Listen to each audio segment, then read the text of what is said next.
The National Museum of Funeral History presents The Final Curtain Never Closes. I'm your host, Genevieve Vasquez, the president and CEO of the museum. Wow, so today I have a fascinating guest with me. Richard Cook is a certified professional tour guide. And as we enter the month of October, I was thinking, wow, who could I have to come on and tell me about the haunts of Houston? I couldn't think of anyone better than Richard. Richard, again, is a professional tour guide. He's been the past president and director at large of the Professional Tour Guide Association of Houston, and also is a member of the Houston Concierge Association here in Houston. And that is actually where I got to meet Richard. And Richard and I go way back on our friendship, and I've actually experienced some of his tours. So that's why I couldn't think of a better person to bring on. So I'm going to tell you a little bit more about Richard, and then Richard's going to tell us all about this fascinating haunted city that we all live in that you may not know, that you live amongst the spirits. So Richard Cook, he's a native Houstonian and a fourth-generation Texan. His roots run deep, and he has been gratefully walking in the shadows of Texas history all his life. I'm really excited to find about the spirits that have been walking along with him. So he's actually a graduate of Stephen F. Austin University with a degree in political science. He's maintained a lifelong passion, some might say an obsession, for the Texas history and is considered by many to be a true Texan history expert. And I have to attest to that. And his greatest pleasure in life is sharing favorite facts, stories, and tall tales about his most beloved city and state, Houston, Texas.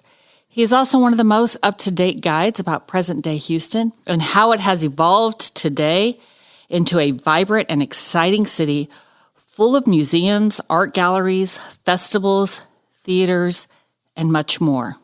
I bet you that much more is the ghost we're about ready to talk about. Ooh, cannot wait.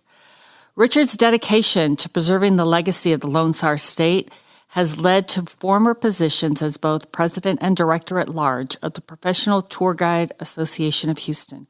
His experience has been sought after by people from around the world, including journalists, documentary film directors, television producers, and myself, the president of the National Museum of Funeral History. He has been featured in TLC's Little Couple and has been quoted in numerous travel articles on Houston and Texas. So it is my greatest honor to bring Richard Cook to the show today. Oh, thank you. That's awful nice introduction. I'm nice hearing it. Well, you got quite a resume. I mean, you really are the talk of the city when it comes to looking for someone to take them around and tell them all about it. I remember you took an amazing group of ours that came to the city, and I learned things about Houston I never knew existed. It is amazing. It's almost like an unknown commodity, not only to people around the country, certainly people from out of state, but just us that grew up here. We're driving over the bridge where something down on the bayou happened and we don't know anything about it. So that's the part of it that I enjoy, is kind of learning and then telling people about it. Well, let me challenge you with this, because ever since I've worked here at the museum, there's so many Houstonians that constantly tell me, I never knew the museum existed. So, Richard, please tell me, when did you learn that the National Museum of Funeral History existed? Well, I have a wonderful story that I tell about your museum, and one of the nicest things you ever did for me. I had a group of people from Florida, a group of seniors, and they were on a special kind of tour where they bought a tour, a 2-week tour, and they went to the airport and they didn't know where they were going.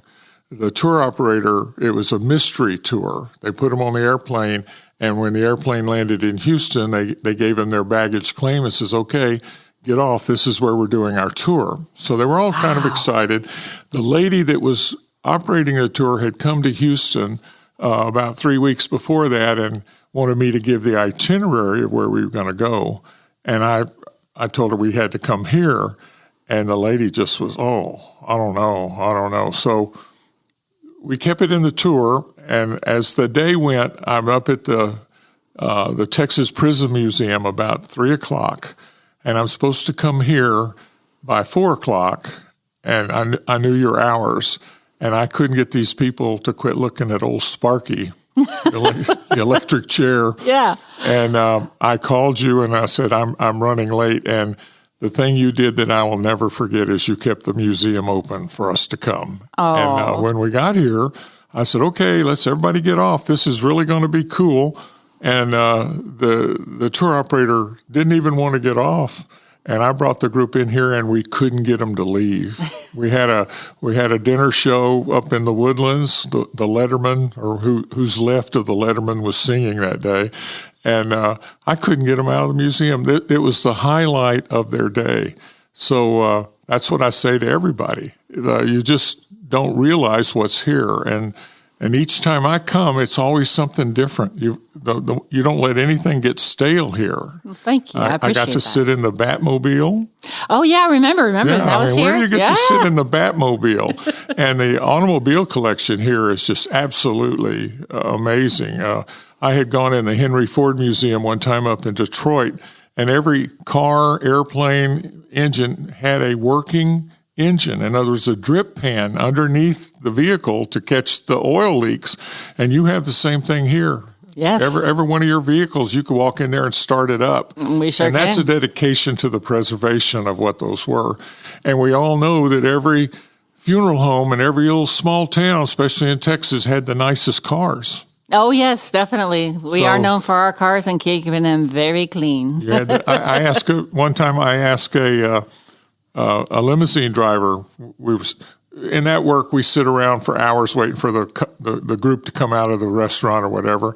And I asked him how long he'd been driving cars, and he, it was like 30 years. I said, "What got you started?" He said, "When I grew up in a small town in East Texas, I admired their cars, and I went to work for them just so I could drive their cars." Oh, for the funeral home there in the yes, wow! Because there wasn't a nicer car in town. And the other thing about and I have personal experience with relatives that passed away in small towns. The funeral home has the big tent. So when you're having a family reunion, it looks like rain. You call the funeral home, and they set up their big tent, and it always has the advertisement of the funeral home on it. So it's an integral part of life, especially in rural Texas. Wait, it's crazy because they always think the funeral museum is all about death. Yes, we talk about the death care profession. We honor the dead. But at the same time, it's part of life, right? I mean, go to the local funeral home, borrow their tent. You get your start. You really like the cars, so you go work for a funeral home.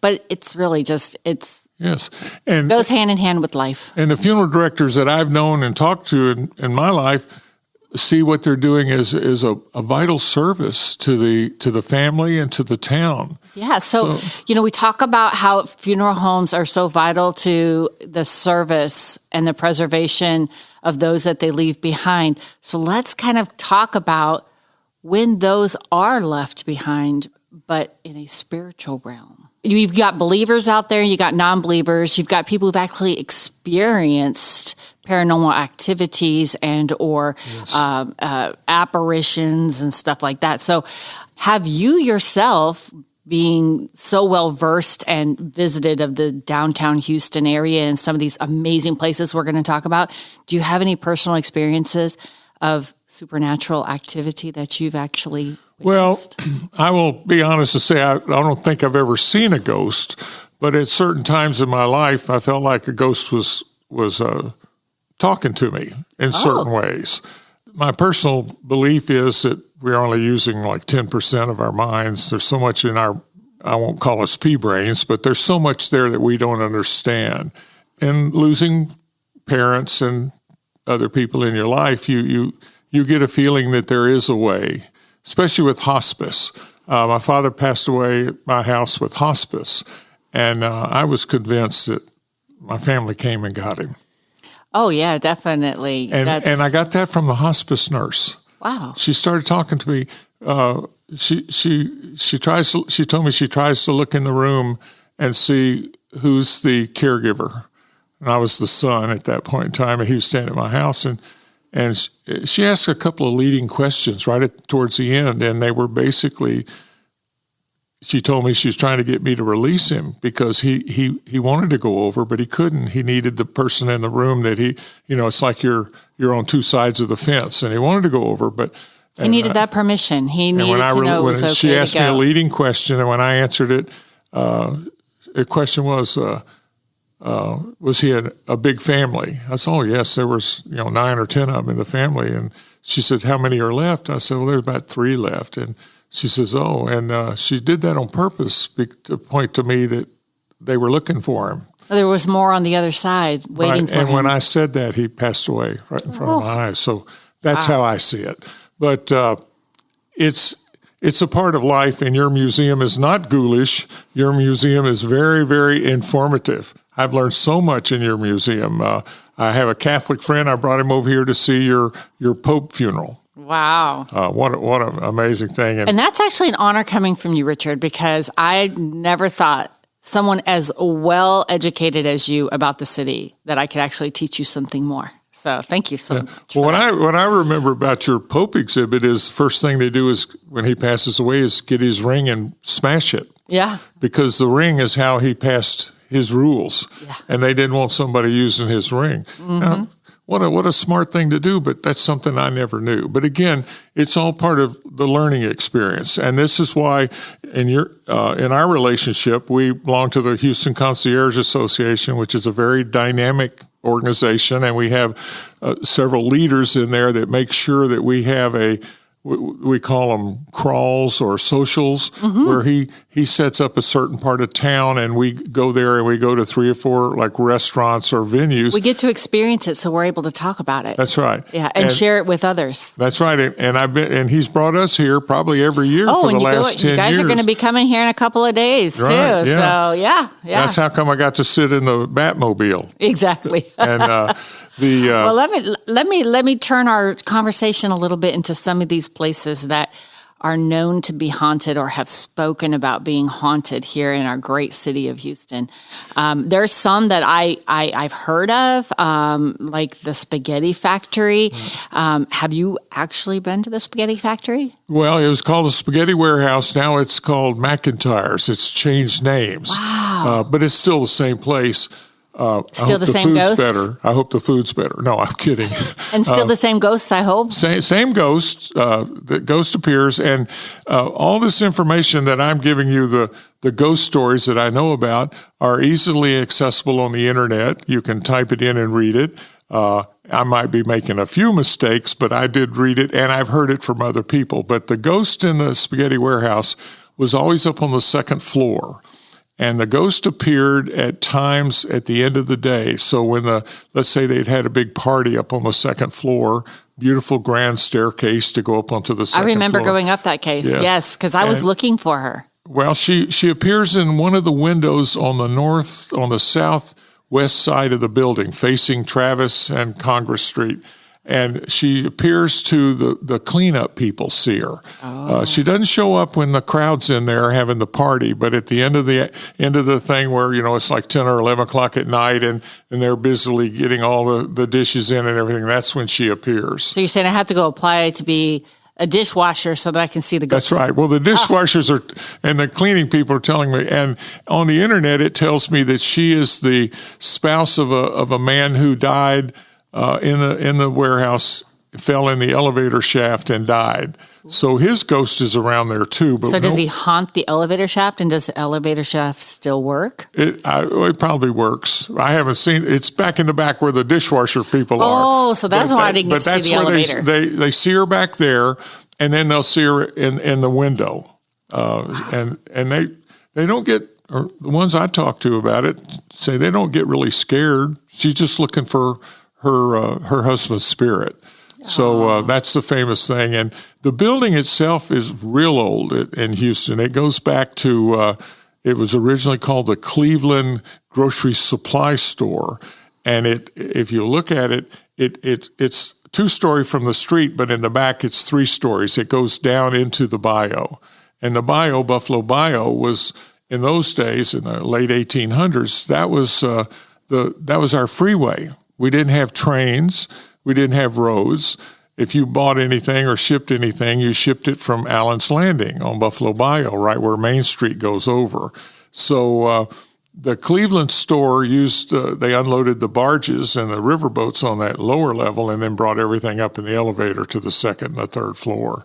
Wow. Wow. And a little town of Cleveland, Texas is named after the same guy. So what year period or what We're talking period of time? 1870s, 1880s when it was first built. So when did it become the spaghetti warehouse? Oh, and probably the 60s, in the 1960s. Oh, and so she's kind of what we would consider recently deceased. And it floods a lot. That's why a lot of people don't like to rent it because, Hurricane Alicia and the last one, Harvey, when we had all that water. Because Buffalo Bayou itself is a river, and people don't realize that it's a river.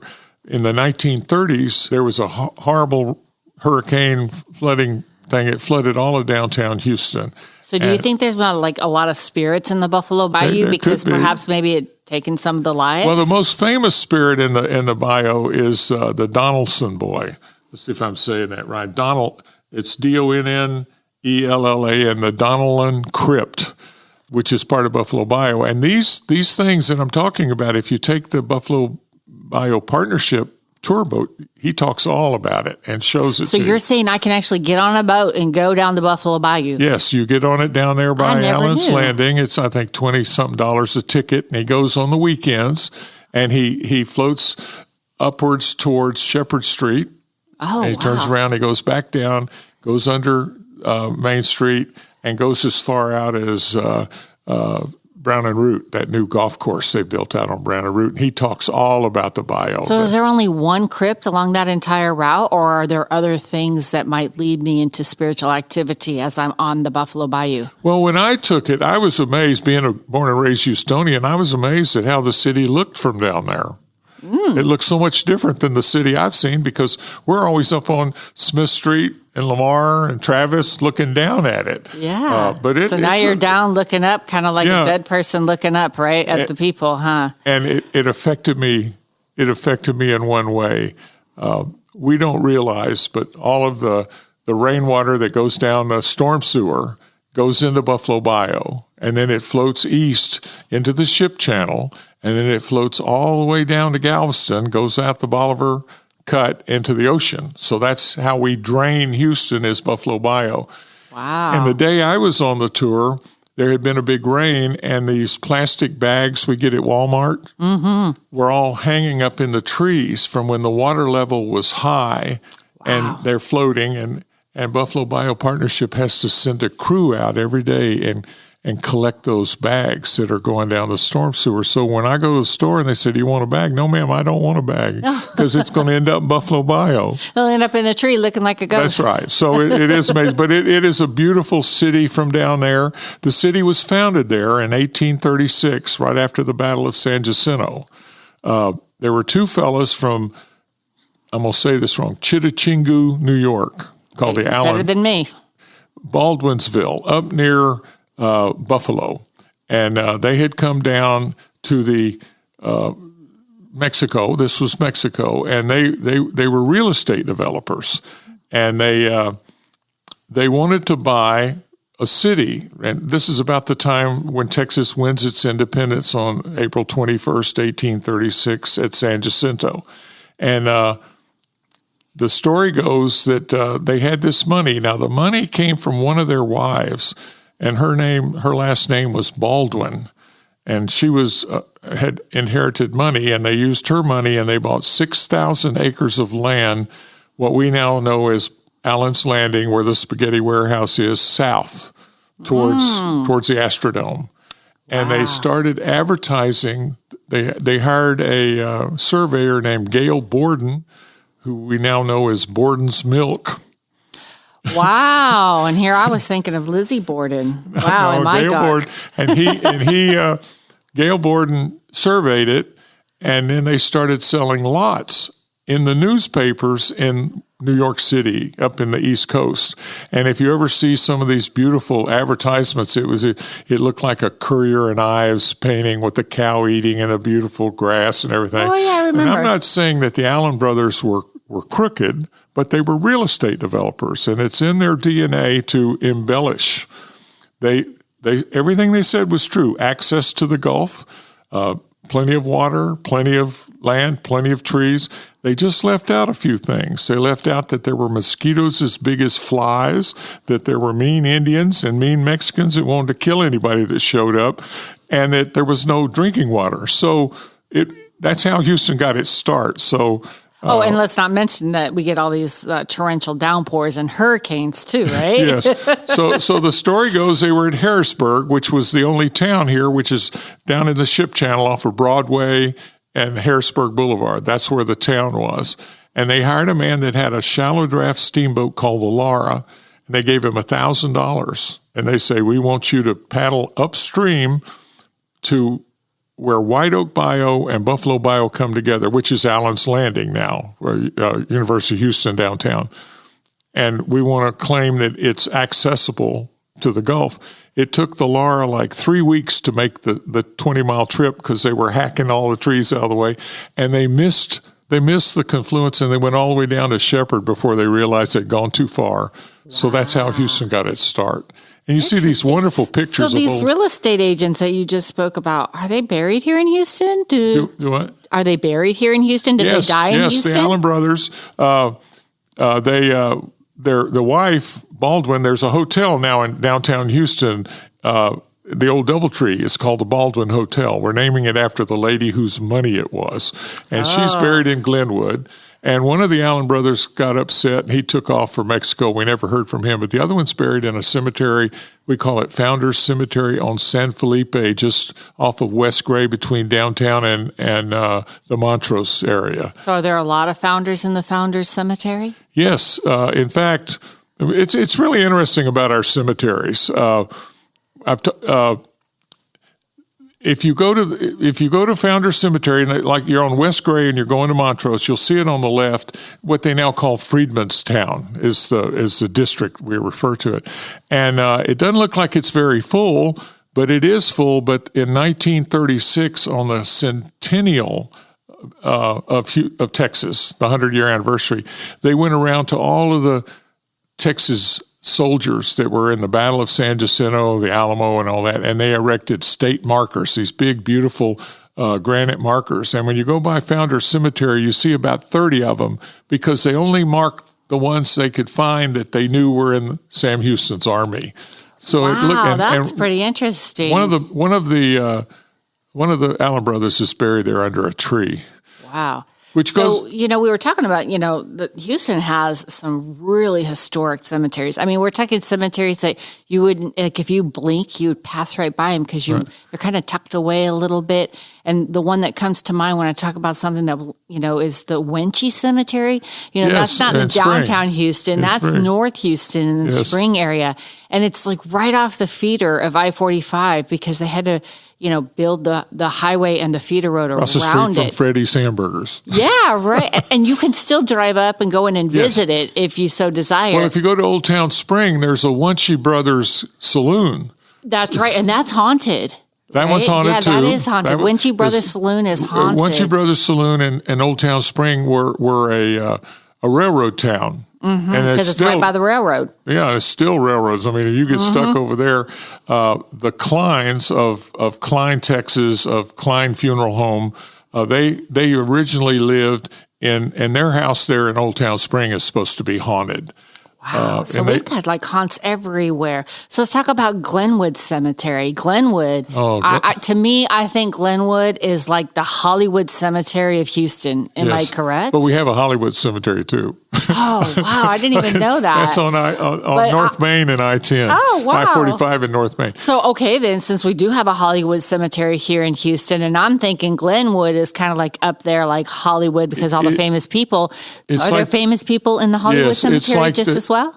Glenwood Cemetery, to me, is like the River Oaks of cemeteries in Houston. Got it. Oh, thanks. It still is. So these are things I've read and understand. So if I'm saying something that's not, if I've got something wrong, let me know. In the Victorian age, when Queen Victoria was queen for like 60-something years, and right in the beginning of her reign, Prince Albert died. Her beloved. And her love of her life. And she mourned for the rest of her life. And do you know that's where we attach the color black and seeing it as part of funerals and how we Right. dress in going to funerals Yes. is the color black because of Queen Elizabeth, because Yes. she wanted people to understand how she was feeling inside, and how the best way for her to display that was to adorn everything in black to include Yes. herself. And that's where the color black comes in. Now, to make a joke, when I was a kid, before caller ID, we used to mess with people on the phone, like call somebody and say, "Is your refrigerator running?" And they say, "Yes." Well, go. You better go catch it. Little Oh price. yeah, I But remember that one. I did that one too. Okay, but I can't get this out of my mind. The funniest one is you call a store, and there was a pipe tobacco called Prince Albert pipe tobacco, and you would call a store and say, "Do you have Prince Albert in a can?" And he would say yes, and then you'd say, "Well, you better let him out." When I went to Windsor and I saw Prince Albert's crypt, that joke was just flying around in my head. So that joke Sorry, said, we don't mean to laugh at those who have passed before us, but there is something to be said in having a form of lightheartedness. Yes. To balance out the heaviness that death does create. So that's important for people to understand. Well, Glenwood is an evolutionary cemetery. Glenwood is a true Victorian cemetery at first. When you go in the first part of it, you're in the Victorian era. You're in the 1880s, 1890s. It's not to get way into the back that you come into our age. And people in River Oaks, that's the cemetery they get buried in. That's why I call it the River Oaks of Houston. You said Howard Hughes is buried there, Howard correct? Hughes is buried there with his parents. He never had any kids, and he died in an airplane coming to Methodist Hospital back in the 70s. Remember, he was living recluse in the Acapulco Hilton or Princess Hotel, and he came back here to be buried. He died at Methodist Hospital. It's the only grave in the Glenwood Cemetery that's cordoned off. It has a gate around it. And it's not because they don't want to let Howard get loose. It's because there are these beautiful brass fluted things along the back wall, and they were constantly being stolen. Oh, keep out the grave robbers. Yes, the grave robbers. But the thing about the Victorian cemetery, prior to the Victorian age, let's say 1840s, 1850s, the cemetery was a graveyard next to the church. You went down to the church, and there was a graveyard off to the side, and it was nothing but markers, and it's kind of a spooky thing. And then when Queen Victoria started going to the cemetery every day to mourn Prince Albert, the cemetery evolved into a statue garden. And that's what Glenwood is. Now, we have several modern cemeteries, Forest Park over on Lawndale. We have one in the Woodlands. And I always thought it was strange when I went, my grandparents are buried in the one off of Lawndale, that there would be a swing, a bench and a covered swing, like on the front porch. And I'm saying, well, why is that in a cemetery? And then as I started doing tour guide business and read about it, Queen Victoria and her crowd on Granddaddy's birthday, they would go out to the cemetery and celebrate his life. And they needed benches, they needed beautiful statues. In other words, it became a place of celebration rather than a spooky graveyard next to the church. Wow. And Glenwood is really that. And now it's evolved into the Forest Park where there are benches. They expect you to go out there and sit around. Well, when I was a kid, I used to go to cemeteries and have a picnic. Yes. And still to this day, I don't know why, but I always was intrigued to try and find. Well, they're beautiful places. They are beautiful places, but I was always wanting to find who was the most recently buried and who had been there for the longest. Yes. So I was out there hunting the headstones to try and get that information. In Glenwood, I could talk all day about Glenwood, so you cut me off. I can't. Glenwood, to me, reads like a who's who of Houston. If you remember the old key map? Yes. Well, when I'm driving through Glenwood, I feel like I'm looking at a key map. First of all, in all Texas cities, big ones like Houston, San Antonio, Dallas, there is a street named after every famous Texas hero. You have a Travis, a Bowie, a Crockett, a Lamar, and these are Texas heroes. Even little towns in Texas are that. And then This is why you have to ask every fourth grader and every seventh grader to name the Texas heroes, because at one point in time, he's going to be looking for 1300 Lamar Street.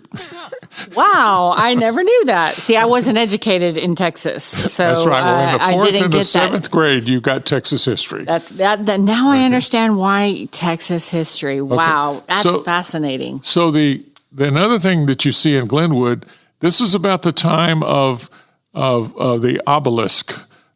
Cleopatra's obelisk in Alexandria, Egypt. That was the rage. And for people who don't understand what an obelisk is, it's a statue that is created straight up and then comes to a point. It's a shaft. San Jacinto Monument is an obelisk. Yes, exactly. Because it was done in the 30s, Art Deco. Mm-hmm. But the Victorians went crazy about the obelisk. And when you drive through the old part of Glenwood Cemetery, it's just one after another. See, now I have to go back to Glenwood because I've been to Glenwood before. I drove through it a couple of times, but I never really observed the things that you're speaking to. And now I'm like, wow, now that you brought this to light, I want to go back there again and really focus in on some of these. I'll take it. I would love that. The other thing that's prominent in that cemetery, other than the obelisk, is the Masonic Order and the Woodsmen of the World Order. Now, these were, we all know about the Masons from that National Treasure movie, the Knights Templar and everything. My grandfather, at one point in his life, was a Mason. He lived on a farm up in North Texas. He moved to Texas City, and when I Googled my grandfather's name, his name was Luck Pyatt.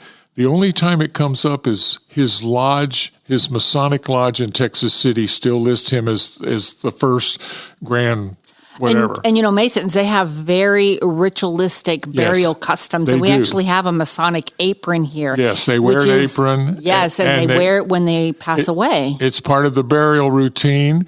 It is... in my grandfather's day, there was a general store in the little town of Myra where he lived, and up on the second floor was the Masonic Lodge. The grocery store was on the first floor, and one day a week, he'd come out of the field early, tired of looking at the tail end of that mule pulling that plow. He would take a bath and get dressed in his nice clothes and go down and do that secret door knock and go in, and who knows what went on in there, but it was secret.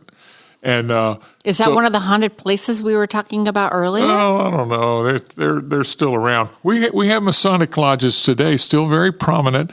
The Shriners is a division of that.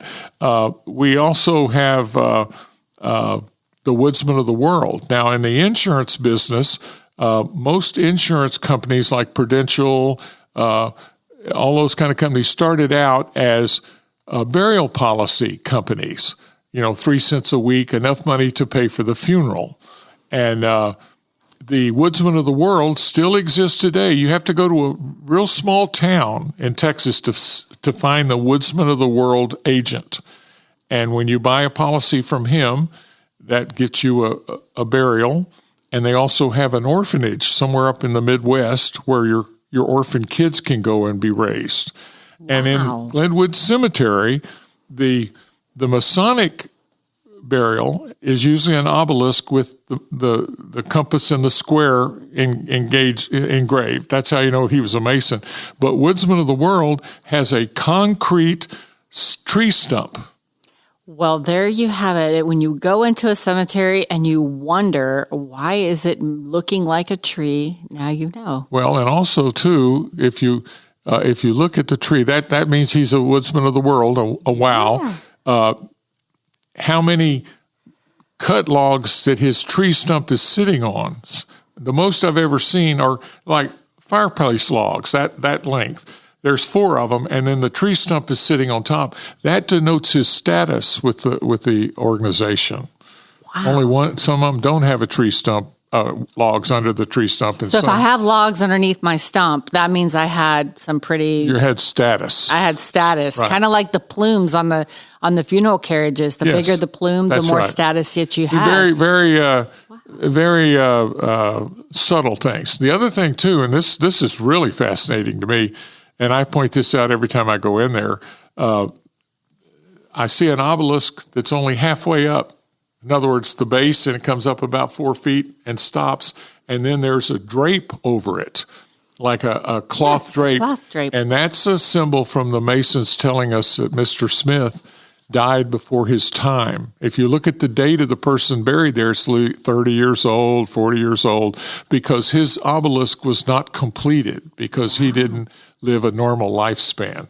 So I think that's cool, too. That makes perfect sense. That is very interesting. So in Glenwood, as you drive around, we've got Howard Hughes. We have William P. Hobby and his wife, Ovida Culp Hobby, the Hobby Airport. He was a governor.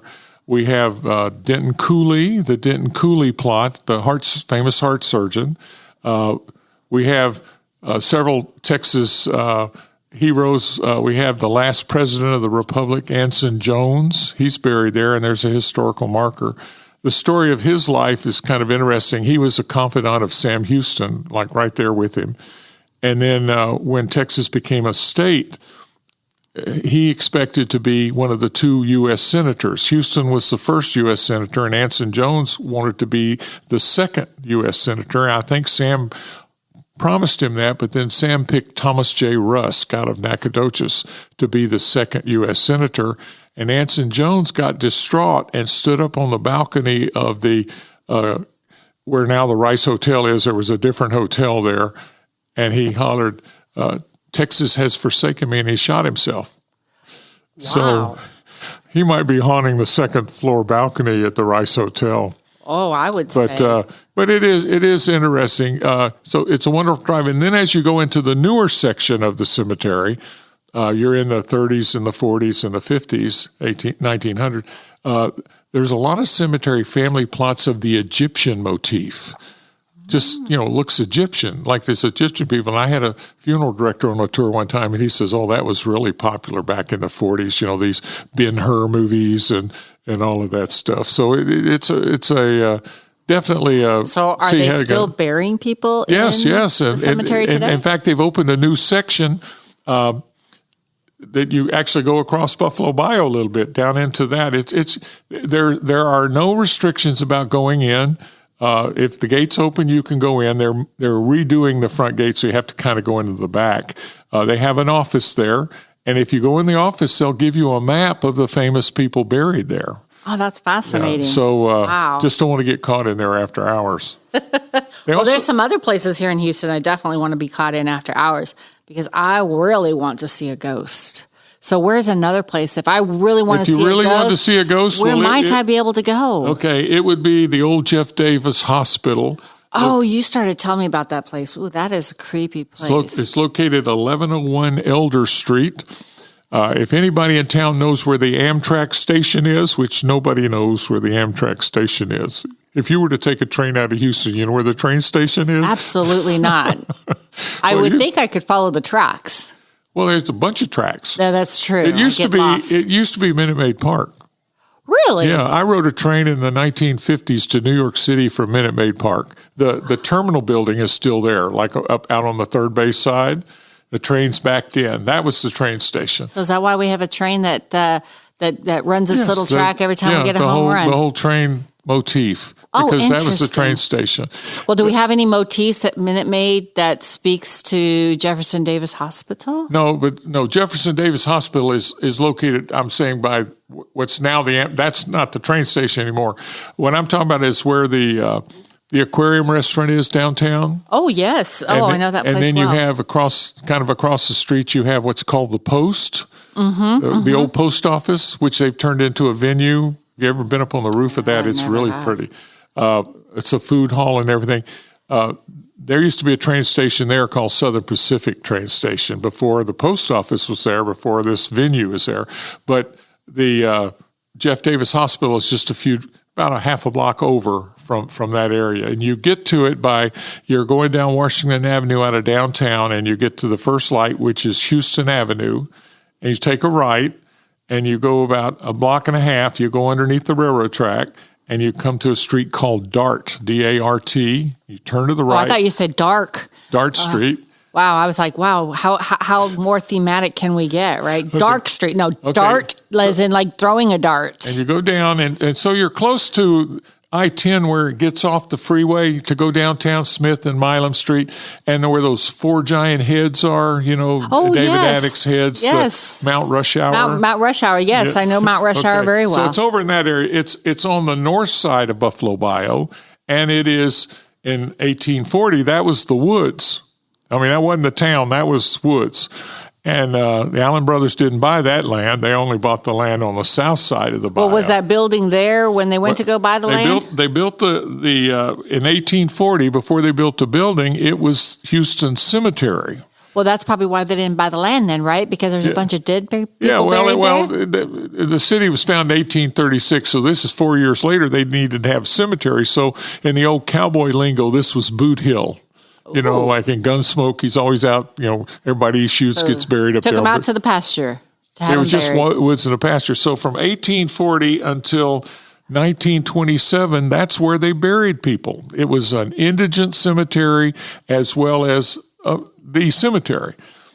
And so in, I believe it was 1924, the city fathers say, you know what, we got a bunch of people buried out there, but we need to do something with that land. So they decided to build a 3-story hospital. They called it Jeff Davis Hospital, and they put it on top of the cemetery, and they didn't move a body out of the cemetery. Oh my gosh! So because nowadays, there's laws that protect from building on top of cemeteries. So in 1927, they built a beautiful hospital. It's 3 stories tall. It's a Greek revival. When I first saw it, I thought of a sale asylum, but it had all of that in there. And I'm thinking that probably some of those patients thought they were insane when they really weren't. They were just seeing the ghosts that they were on top of. I had a group of seniors on a bus, and I was showing it to them, and one of the ladies who was way up in years says, "Oh, I used to go there and get shots." I mean, it was the county hospital, like we have Ben Taub and LBJ Hospital. Okay, so they built this building on top of the cemetery. They didn't take the bodies out, and the building operated as a hospital until the early 1960s. And they decided, well, we need to build a new Jeff Davis Hospital, and they built that out on Allen Parkway, close to Shepherd. It was a big 10, 12-story building. And the building on the old property sat empty for 20 years, 20, 30 years, just sat there. And it was spooky to start with. Now it's sitting there empty. And in the 1990s, they turned it into a loft apartment building. And now people are clamoring to live there because it's the most haunted building in Houston. It's sitting over an old cemetery. And I've been told that they took one of those sonogram machines out there and rolled it through the parking lot, and there is a body in every grave. It is a full cemetery. And it even extends across the fence into the Houston Fire Department maintenance yard. And I have a friend that worked out there, and he told me at the maintenance yard, and he told me back in the 70s, every time they dug a hole, they dug up bones because they were, it looked like an asphalt parking lot to them, but it was a cemetery. And it made the news. I can remember Channel 13, Channel 11, they digging people up at the Houston Fire Department maintenance shed. And my friend that works out there now says that it still happens, but they don't call the TV anymore, or the newspapers, but they do call the chaplain. The fire department chaplain comes out, and they collect the bones and they reinter them. So they're being respectful to that. They're respectfully relocating them. Yes, but the ones underneath are still there. I have a friend that does. Are there any grave markers to identify these people that are? When you first pull up in front of the building, it looks like 6 graves, and a concrete border, and there's a historical marker telling you that those are graves and that the whole place is full of graves. And then as you go over to the building, it talks about the historical significance of the building. So future tenant beware, and if you are into the supernatural, this might be the place you want to live? Well, mark my words, this next month, all the news people are going to go out there and do a story on that building. Wow. It's the most haunted building in town. And as a tour guide, I have driven through the parking lot many a times with my clients, and I'm telling them about it. And every once in a while, I'll see someone walking across the parking lot with his groceries or something, and I'll pull up and roll my window down. And I'll say, "Excuse me, can I ask you a question or two?" And go, "Yeah, what?" I said, "I've been told this is a haunted building." He goes, "Oh, yeah." He says, it's pretty bad. And one guy told me that there's a trash chute on the second floor, and when he goes down late at night to put his trash in the trash chute, there's a ghost standing down there, and the ghost knows his name and says, "Hi, Bob, how are you tonight?" So I don't know if I believe that story, but it is cute. And then another time I was going through the parking lot, and I saw another guy walking across, and he was going into one of the ground floors.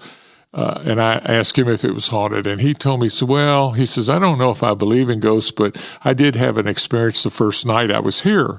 And he told me that he had these 2 dogs, and he was unpacking in his living room. He had the boxes, and it was kind of messy, and he got tired, and he and the dogs went in the bedroom to sleep. And then the dogs started barking a little while later, and he went back in the living room, and all the boxes were closed and in order against the wall. Ooh. And that kind of spooked him. He said he went back he did a little more unpacking. A little while later, he heard the same thing, went in there, and they were still stacked up against the wall. So the ghost was... like a ghost with a little OCD, right? They that's wanted right. everything just right dressed. Yeah, well, when you read about the Jeff Davis Hospital on the internet, they tell you that, and I think this is interesting, that when they built the building, they did not put a basement in it. In other words, they didn't want to excavate the ground for room for a basement. So it's a unique building in Houston. It's 3 stories tall, but the basement is the first floor. It's actually 4 stories tall.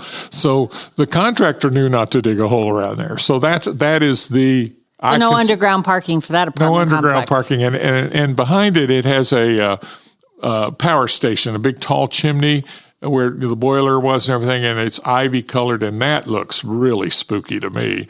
And I have a friend that does ghost tours, and she has one of those aura meters that she bought on the internet. Yes. And she says when she hits a button, when she's on that property, it starts singing like a Geiger counter where you're... Well, if there's a big electrical source behind the building, they do say spirits really tap into the energy of the electrical sources around them. So it is amazing. I can't believe the city did it. I mean... And it's almost a secret. Wow. You know, that it's kind of like the museum, right? Houston's best kept secret. So when you watch, you'll see something on the news about it.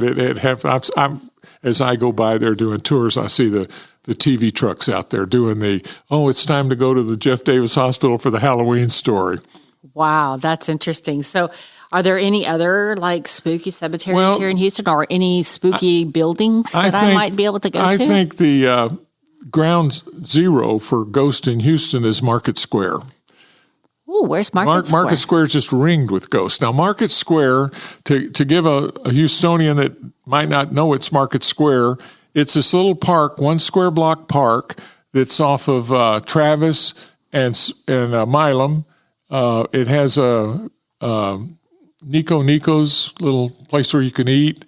And it has a dog park. It's by all the new condos they're building down there. Everybody's walking their dog. And that was Market Square. We had 3 city halls on that property in early Houston, and they all kept burning down. So we had to work on our fire department. And it has a clock tower over on the corner over by the Hotel Icon. And the clock in the clock tower is one of the clocks that was originally in the city hall that burned to the ground.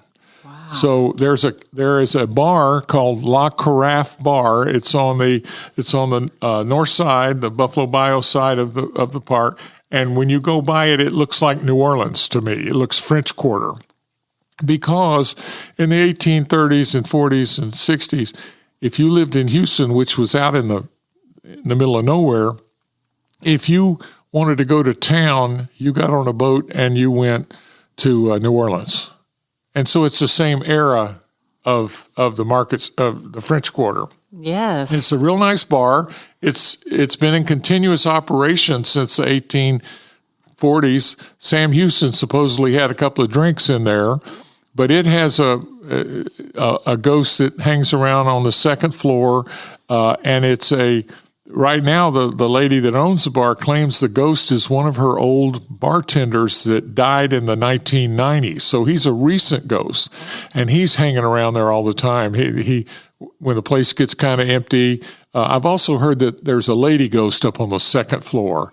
But I'm hearing a theme of the second floor with the ghosts that we've been talking about lately. Maybe I'm wondering, want to view everything from up there. Yeah, maybe somebody who's listening can give us a little insight of the number 2 or why the second floor. I mean, I know why we don't have the 13th floor in hotels. Yeah, well, I will stay off the second floor late at night in those places. Yes. Sitting right next to the La Carafe bar is a corner lot. This is by the Hearsay Lounge, and there's an empty spot right there. Like there was a building and they tore it down, and that was it was the Kennedy store back in during the Civil War, and some people will tell you that the Kennedy store right next to La Carafe bar, which at that time was called the Kennedy Bakery, it was where he baked. That was the headquarters of the Confederacy in Texas during the Civil War, and in that store, the building that's missing.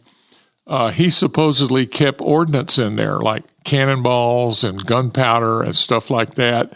And when the war was over in 1865 and the Federals were coming down to occupy Texas as an occupying force, Mr. Kennedy got nervous. He said, well, I got all these cannonballs in my store and all this gunpowder. I think I better get rid of it so that I don't get punished by the Federals. So he toted all the cannonballs he had in the store and all his gunpowder, and he went 2 blocks down to the bayou, and he dumped them in the bayou, got up on the bridge and just threw them. This is off of the Milam Street Bridge. And the bayou, even though it is a river, the dictionary definition of a bayou, it's a slow-moving stream that is only navigable at high tide.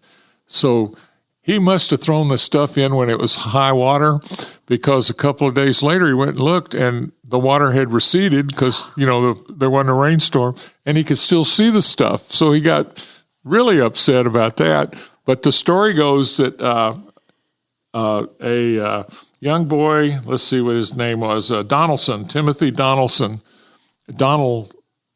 I say it wrong. He and his friends went down and saw one of those cannonballs.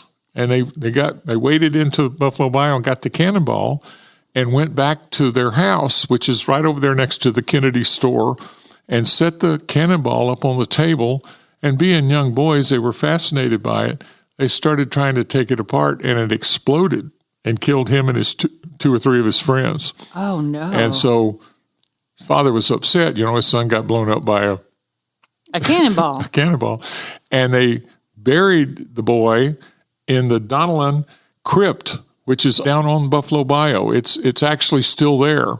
And now, is the boy still buried there? The boys are buried there. The father's buried there from 1849 to 1903. There were 3 people buried in there.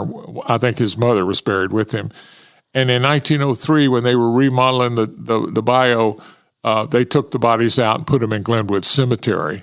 So if you take a walking tour of the bayou, which you can walk from Shepherd Drive all the way out to Brown and Root, underneath all the bridges, beautiful jogging trail. I mean, we really spent some money fixing it up. You can walk by that and see the old Donnellan Crypt. I don't know. Is there like a sign that can speaks to it? You just have to know you're looking at it. So it kind of looks like a doorway. Yeah, it looks. There's a picture. So I'm actually looking at a picture that was taken off of the internet, and it just looks kind of it's like it's like a little room. It's like a pantry room. Can I go inside of it? Yeah, you can walk in it. Oh, if you wow. Want to. See, if I were walking past it, I was just thinking it was a storage area. Or a maintenance entrance. Right. You see it on the boat tour. He'll talks about it. But that's where the young boy that blew, I don't guess there was a whole lot of him to bury, but they did find some of it to bury. So if you really want to see what this looks like, just look up the historic burial vault that lies hidden in plain sight under downtown Houston Bridge. So utilize that actual sentence in your search bar, and you'll actually be able to see the photo of that. So now I'm intrigued, and I actually want to go. So is it haunted? Have they ever said that anybody ever come back and say that little space is haunted because it once held the remains? I'm sure it is haunted. A couple of my friends that do walking tours are claiming it's haunted. I'm sure it is, but it's interesting to see that we have things like that in Houston. I always find it interesting when people always say claim. They claim it's haunted. They see it, but don't really speak of it. Your ghost hunting is always something of fascination. Every city we go to, we have ghost tours for Houston. We have ghost tours for Galveston, for Richmond, for all these cities. We there's ghosts everywhere. There's ghosts amongst us. But having one documented to actually see it, and it's just interesting how we don't always validate that nor deny it. And and I always get that question here at the museum: is the museum haunted? And I throw back that same phrase time and time again. I don't validate nor deny. And I always say that, it's in the eye of the beholder that comes here, because some people might be more sensitive to spiritual activity than others. I can say from my own personal experience, we used to have a hearse here that gave me the ibby-jibbies every time I walked near it. And there were things that happened around that. We had one of our fellow workers, we were working here late at night, and he was a volunteer and he was helping us, and we were, he had low blood sugar moments from time to time, and we hadn't seen him in a while, so we're running around the museum screaming his name and trying to find him, thinking he's hiding somewhere to jump out and spook us. And he had actually fallen asleep inside this hearse that gives me ibby-jibbies, in the front seat, of course, in the driver's seat. It had that big bench seating in it, so he could lie all the way across. And he swore that he couldn't hear us hollering for him. So he just happened to wake up finally and realize that we'd been looking for him. It was really, really bizarre that he couldn't hear us because it's a presence, right? Not actually something you can actually see. And what I hear a lot of in the aura thing is when they take pictures. They usually see something in the thing. There's a bar called the Dean's Downtown Bar. It's on Main Street and down near the same area, Marcus Square. And at one point in time, it was a clothing store where in early Houston where you could buy things on credit. And they still have the neon sign up front. Buy things on credit, meaning that I didn't have to have a credit card physically present with me when I purchased it? No, they didn't have credit cards. In other words, you could get something without paying for it. You could have an account there. Oh, an account. And they're also famous for the first store in Houston that let women have an account there, not just husbands. And it's now called Dean's Credit Clothing Store on Preston and Main.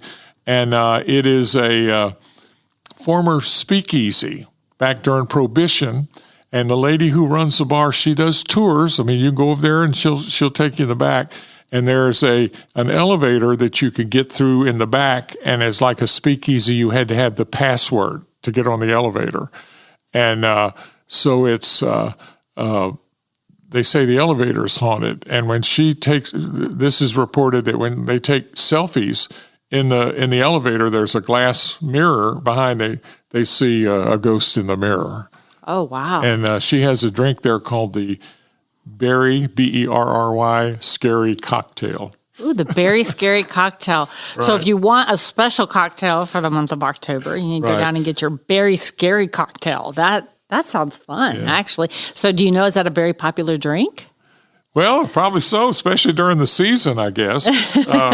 She has an old ledger that she shows people how they kept track of the credit sales in a letter, and she tells us that sometimes people say, well, there's my great-grandfather's signature right there. He shopped here. So that's in the old part of downtown Houston. Wow, the history of Houston is so fascinating. So out of all of these places that you and I have been talking about, any of them your favorite? Well, I think the cemetery at Jeff Davis Hospital is my favorite. Yeah. Because, and I'm usually in a vehicle. We're driving through. It's a small tour. Maybe I have 4 people with me or two or 4 people.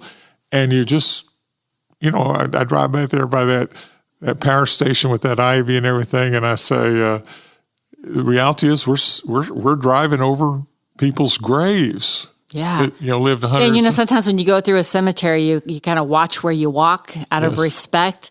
So I wonder if people watch where they drive out of respect when they go up to that space and and know that they're amongst a sacred space. Yeah, apparently it was not unusual to do it, because I've heard stories that they've done it in other parts of downtown. We have a place downtown near the Hobby Center called Heritage Park. In Heritage Park, we have some old Victorian homes. Like if Houston is getting ready to tear down a famous Houstonian's house, and it's a wooden house, they'll raise money and they'll pull it into that Heritage Park and restore it. And so if you're a Houstonian, you might remember the name Hinky's. That was a grocery chain. Well, it's Hinky's house and stuff like that. And I'm told that whole Heritage Park is sitting over a cemetery.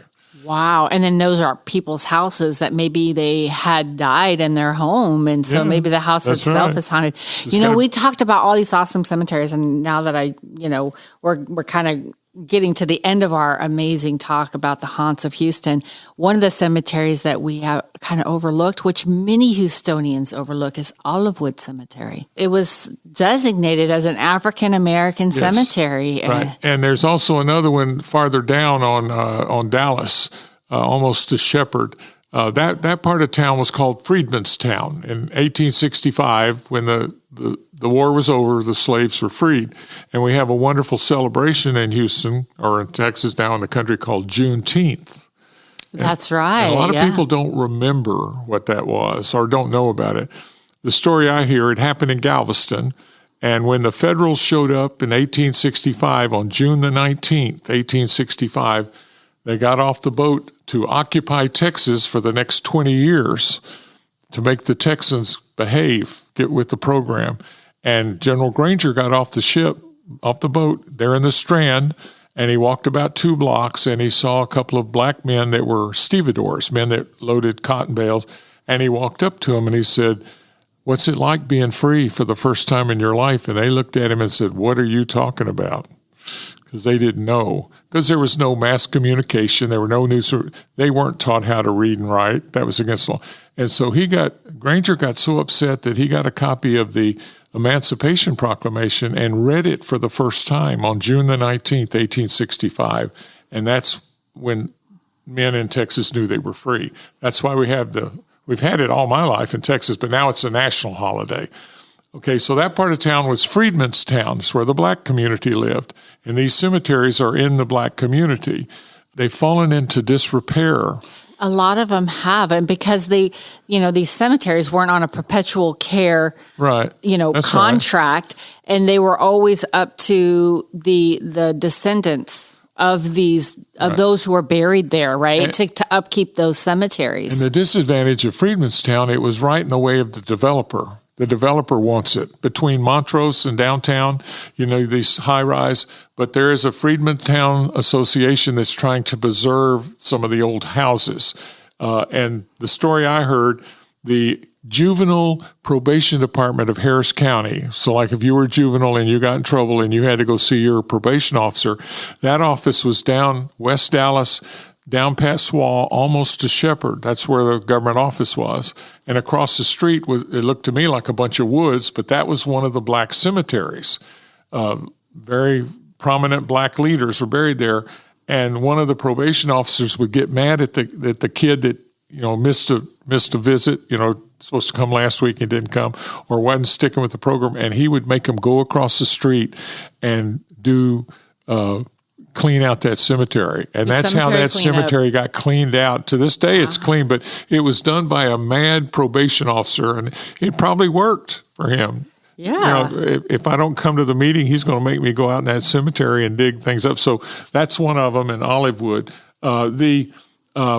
The Freedmen Bureau, which is also located there, if you were a freed black slave and you were promised from your former master, 40 acres and a mule or whatever the rule was, and if he was mistreating you, in other words, not sticking to his bargain, you had to just go down to the Freedmen's Bureau office, and in there sat 3 or 4 union officers with nothing to do, and they went and talked to him and got the problem solved. So that's why Freedmen's, and there's some beautiful, there's a library out there and some beautiful preservation going on out there, but they're in the way of the developer. I feel sorry for the whole thing. But hopefully we'll keep these things going. Well, we live in a fascinating city, and I've learned so much more about this amazing city today. We're in this month of October where the spirits are amongst us more so than any other time of the year, so it seems. The museum is popular to be visited during the month of October in hopes that you might see a spirit running around.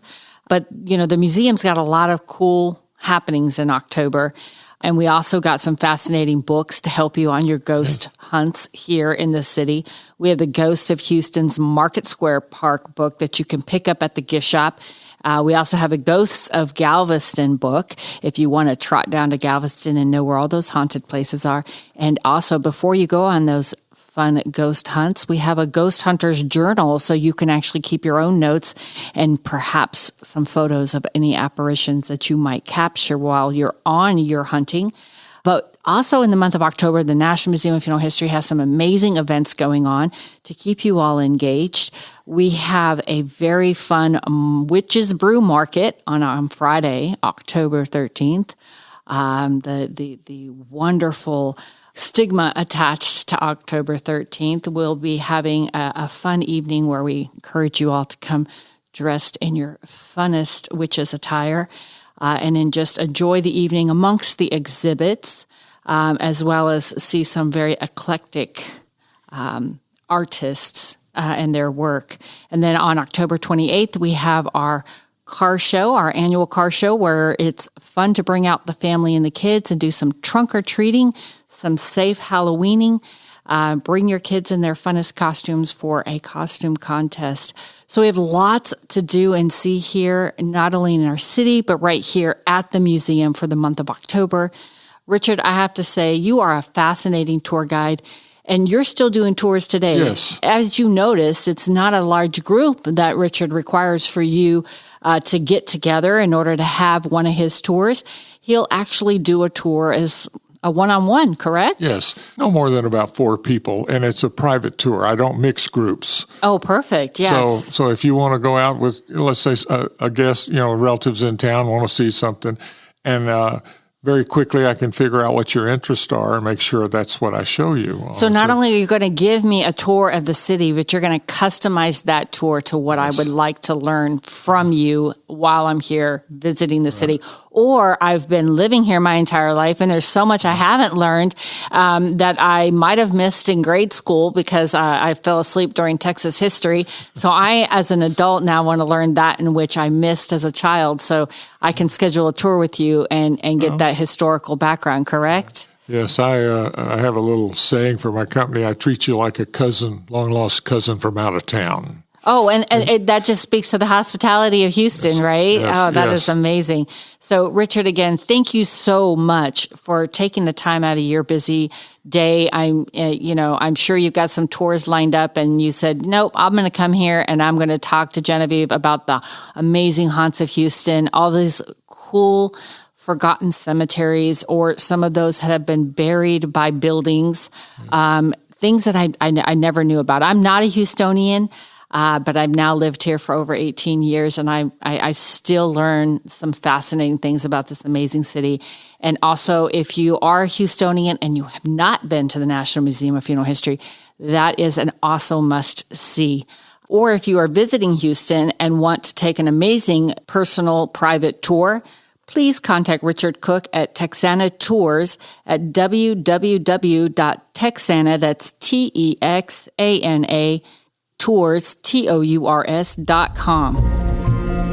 Thank you for joining me today on this podcast, and I hope that you will share this episode and our future episodes with family and friends. We look forward to any feedback you have to offer by giving us a review on Apple or Spotify, and we hope that you will join us for a virtual tour at www.nmfh.org.